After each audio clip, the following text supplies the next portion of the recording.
안녕하세요. 여러분의 인생을 지켜드리는 인생 변호사, 검사 출신 배한진 변호사, 김한솔 변호사입니다. 네, 오늘 인변 데스크 주제는 이한 주간 또 저희 인친들 또 공분을 사게 했던 강남 DJ 음주운전 사건 소개를 해드리려고 합니다. 사안의 개요는 이렇습니다. 2024년 2월 3일 새벽 한 4시 반쯤에 술에 취해서 이제 벤츠를 운전하던 피의자가 앞에 이제 정차돼 있는 배달 오토바이를 이제 미처 발견하지 못하고 들이받아서 피해자가 이제 사망에 이르는 사건이죠. 맞습니다. 네, 당시 그 경찰관이 현장에서 이제 혈중 알코올 농도를 측정을 했더니 호흡 측정으로 한 0.08% 정도 이상이 나왔다라고 하고 마약 키트 검사를 했지만 일단 음성으로 나온 상태라서 그걸 정밀 검사를 의뢰했다. 라는 것이고요. 이후에 이제 경찰은 특정범죄 가중처벌 등에 관한 법률 위반, 위험운전치사 혐의로 구속영장을 청구해서 지금 발부된 상태인 거죠. 뭐 이런 경우에 어떤 게 일단 쟁점이 된다고 보세요, 변호사님? 지금 음주 수치가 0.08였잖아요.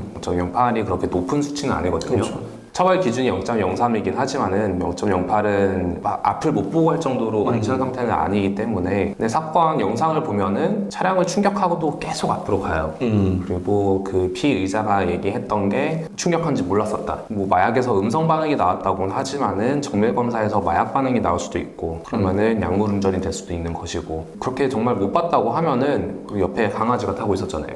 발생하고도 강아지만 케어하는 모습 때문에 제 인친 여러분들이 많이 공분을 샀었는데 그러면은 운전 조작 중에 다른 짓을 한 것이 아니냐 강아지를 케어한다던가 그런 것들도 이제 양형에 안 좋게 작용할 수 있기 때문에 그런 것들을 수사기관에서 면밀히 수사할 것으로 보입니다. 이 약물운전 같은 경우에 실무사항이 특급상 위험운전 치사상은 혈중 알코올 농도 수치가 0.1%가 사실 넘어가야 적극적으로 의율이 검토되는데 그렇다고 하더라도 0.1%가 절대적인 기준이 아닙니다. 이 사건처럼 0.1%에 이제 미달됐다라고 하더라도 당시의 상황이 이게 술에 굉장히 많이 취했다라는 그런 사정을 보여주고 있다라고 하면 적극적으로 의율이 가능한 것이죠. 법문에 정상적으로 운전할 수 없는 상태라고 적혀 있거든요. 그래서 정말로 피해자가 앞을 보지도 못할 정도로 운전을 제대로 할 수 없는 상태였다면 정상적으로 운전할 수 없는 상태는 충분히 인정이 될 수 있죠. 댓글 같은 데 보니까 한 3가지 질문이 있더라고요. 뭐 하나는 경찰관이 사고 조치를 하는데 강아지를 이제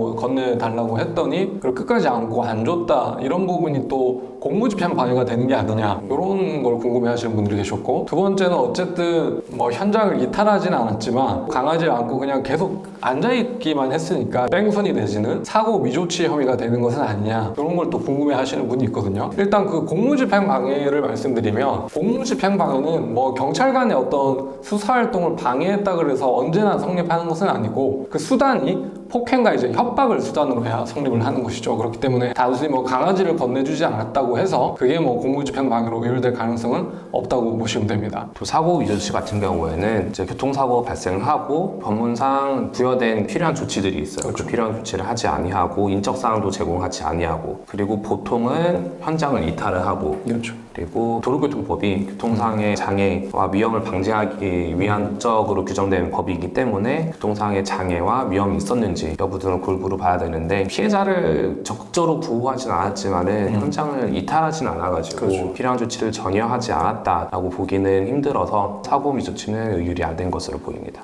그렇죠. 현장에서 우리가 사고가 났을 때 사고를 유발한 가해자가 차량이나 이런 파편들을 직접 치울 것을 법에서는 기대하지는 않고 인적사항을 이제 제공을 하고 수사기관의 그런 질문에 협조하는 이 정도의 어떤 보호 조치를 요구하고 있기 때문에 이제 가해자가 당시에 직접 신고를 하지 않았지만 주변에서 이미 일일이 신고를 했고 그걸 이제 신고를 받고 출동한 경찰관에게 어떤 질문에 대답을 하는 등 자기가 이제 운전자라고 밝히는 등 인적사항을 사실 충분히 제공했기 때문에 뺑소니나 사고 미조치가 의율될 가능성은 거의 없다고 보시면 됩니다. 뭐 법정형을 말하자면은 특가 위험운전 치사의 경우에는 정상적으로 운전이 곤란한 상태에서 운전을 하다가 사람을 사망에 이르게 한 경우에는 무기징역 또는 3년 이상의 징역에 처하게 됩니다. 이 사건 같은 경우에는 뭐 법정형이 얼마나 나올까요? 선고형이? 저는 이제 뭐 국민적인 관심을 받고 있고 피해자가 사망했고 현장에서 이제 보인 그런 태도들을 좀 종합해 봤을 때 약물이 저는 검출되지 않는 받는다고 해도 그래도 징역 15년 선고가 되지 않을까 뭐 이렇게 생각을 해봅니다. 요즘 이런 사건들이 많이 나오잖아요. 롤스로이스 사건도 그렇고. 그렇죠. 그 롤스로이스 사건 같은 경우에는 그 사람이 뭐 MG 조직,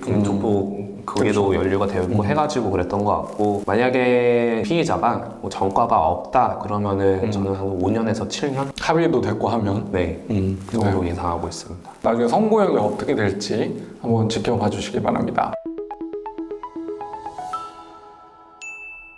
오늘 인변 데스크 여기까지였습니다. 감사합니다. 감사합니다.